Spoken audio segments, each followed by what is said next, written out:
السلام علیکم ورحمۃ اللہ وبرکاتہ۔ جن حضرات نے میرے چینل کو سبسکرائب نہیں کیا وہ چینل کو سبسکرائب کر دیں تاکہ ہر نئی آنے والی ویڈیو آپ تک پہنچ سکے۔ بسم اللہ الرحمن الرحیم۔ آج ماہ رمضان المبارک کے بابرکت دن میں کسی بھی وقت صرف 7 بار اللہ کا یہ نام پڑھ لو، ایک دن کے اندر آج ہی آپ کا ہر مقصد پورا ہو جائے گا۔ منہ سے جو بات بھی نکلے گی وہ فوراً پوری ہو جائے گی۔ آج ماہ رمضان المبارک کا بابرکت دن ہماری زندگی میں آ چکا ہے۔ آج کے دن یہ تسبیح پڑھنے والا بندہ کبھی کسی کا محتاج نہیں ہوگا۔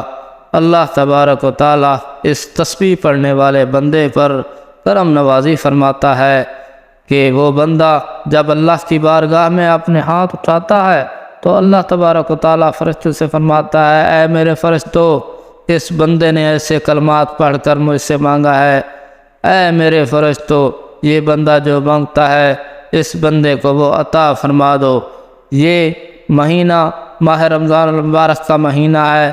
اس عظیم دن میں جب آپ اپنے رب کریم سے مانگو گے تو وہ پاک ذات آپ کو ضرور عطا کرے گا۔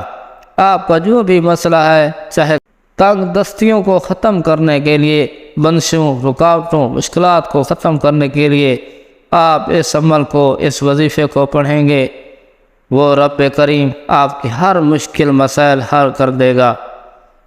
آپ نے یہ عمل یقین اور کامل کے ساتھ پڑھنا ہے۔ حضرت شیخ سعدی نے فرمایا، مجھے اس میں کمی بھی نظر آ رہی ہے کہ میں ایک سور خور کا ہمسایہ بن جاؤں۔ اس سے برا اور کیا ہو سکتا ہے کہ انسان کسی سود خور کا پڑوسی بن جائے۔ ایسا مکان مجھے فری میں بھی ملے تو میں ایسا مکان لینے کو تیار نہیں۔ اگر تم چاہتے ہو کہ دنیا میں خوشی سے زندگی گزارو، لوگ تمہاری عزت کریں، تو سود کا کاروبار ختم کر دو۔ حضرت علی رضی اللہ عنہ فرمانے لگے، دوسرا بڑا گناہ یہ ہے کہ کسی کی بیٹی پر کوئی تہمت لگانا۔ اللہ تعالیٰ کا فرمان ہے، جو کوئی نیک عورت پر تہمت لگاتا ہے اس کی دنیا اور آخرت تباہ و برباد ہو جاتی ہے۔ اور فرمایا کہ تم کسی کی بیٹی سے شادی نہیں کر سکتے، اس پر تہمت مت لگاؤ، کیونکہ اس کے بوڑھے باپ نے سارا دن محنت مزدوری کر کے اپنی بیٹی کو جوان کیا، اس کی تربیت و پرورش کی، اچھے طریقے سے کی۔ اب اس کی بیٹی جو جوان ہوئی تو علاقے کے لوگوں نے اس کا رشتہ لینے کی بجائے اس پر تہمت لگانا شروع کر دی۔ اس بندے کے پاس کیا ہے جو اپنی بیٹی کو جہیز دے کر رخصت کر سکتا ہے؟ تم لوگ اس غریب باپ کی مدد نہیں کر سکتے، دوسری طرف اس بیٹی کی عزت کو پامال کر رہے ہو۔ اگر تم چاہتے ہو کہ اللہ تعالیٰ اس دنیا اور آخرت میں تمہیں بہتر صلہ دے تو کبھی بھی کسی کی جوان بیٹی پر تہمت مت لگائیں۔ اگر تم کسی کی بیٹی پر تہمت لگاتے ہو، پھر گھوم پھر کے کل تیرے سامنے ہی آئے گی۔ اسی لیے ہم سب کو ایسے گناہوں سے بچنا چاہیے۔ پھر فرمانے لگے، تیسرا بڑا گناہ ہے، جو بندہ کسی یتیم بچے کا مال کھاتا ہے تو اللہ اس کے سارے نیک اعمال ختم کر کے اس کو دنیا اور آخرت میں رسوا کر دیتا ہے۔ اور یتیم کا مال کھانے والا جب مرتا ہے تو اس کی اولاد کے ساتھ بھی وہی ہوتا ہے جو مرنے والے نے اس دنیا میں کیا ہوتا ہے۔ ہمیں چاہیے کہ یتیم بچوں کے سر پر ہاتھ رکھیں کہ بیٹا فکر مت کرو، جس چیز کی ضرورت ہو مجھ سے لے لینا۔ نبی کریم صلی اللہ علیہ وسلم نے فرمایا، قیامت کے دن یتیم کی کفالت کرنے والا ایسے ہی ہوں گے جیسے ہاتھ کی دونوں انگلیاں قریب قریب ہیں۔ اس مہینے میں آپ جو بھی اللہ سے جائز دعا مانگیں گے، جو بھی اللہ سے جائز حاجت کا سوال کریں گے، پریشانیوں سے نجات کا سوال کریں گے، رب کریم آپ کے دل کی تمام مرادوں کو پورا فرمائے گا۔ اس عمل کو پڑھنا کس طریقے سے ہے، اب میں آپ کو عمل بتانے لگا ہوں، توجہ سے ملاحظہ فرمائیں۔ آپ نے کسی بھی ٹائم، کسی بھی وقت اس عمل کو، اس وظیفے کو پڑھ لینا ہے۔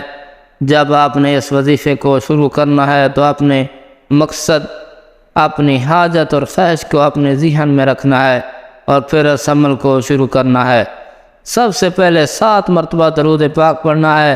پڑھنے کے بعد 7 مرتبہ استغفر اللہ، یا استغفار کی کوئی دعا پڑھنی ہے، 7 مرتبہ استغفر اللہ استغفار کی کوئی دعا پڑھ لیں، پھر اس سورۃ شورى کی آیات نمبر 19 کو پڑھنا ہے۔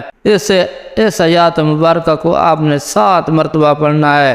7 مرتبہ ان کلمات کو پڑھ کر پھر آپ نے 100 مرتبہ یا اللہ یا سمیع یا حق، ان کلمات کو آپ نے 100 مرتبہ پڑھنا ہے۔ ان تمام کلمات کو اکٹھا پڑھ کر ایک تصور کرنا ہے، اسی ترتیب سے ان کے کلمات کی آپ نے تسبیح پڑھنی ہے، یا اللہ یا سمیع یا حق، یہ 1 مرتبہ ہو گیا۔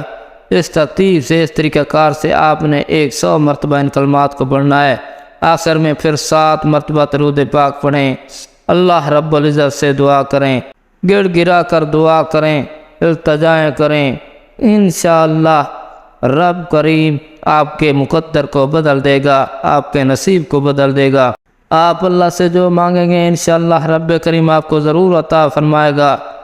یہ مختصر سی تسبیح جو میں نے آپ کے سامنے شیئر کی ہے، آج کے دن تسبیح پڑھیں، اپنے مقصد کو، اپنے مقدر کو بدلنے کے لیے التجائیں کریں، اور آسمانی مدد کا اترتا ہوا خود اپنی آنکھوں سے دیکھیں۔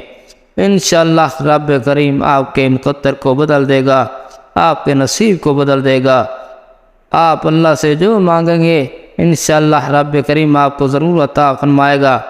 دعا ہے کہ اللہ تعالیٰ میرا سنانا، آپ کا سننا اپنے بارگاہ الہی میں قبول فرمائے، منظور فرمائے، آمین ثم آمین۔ تمام دوستوں سے گزارش ہے کہ کامنٹس میں اللہ ضرور لکھیں۔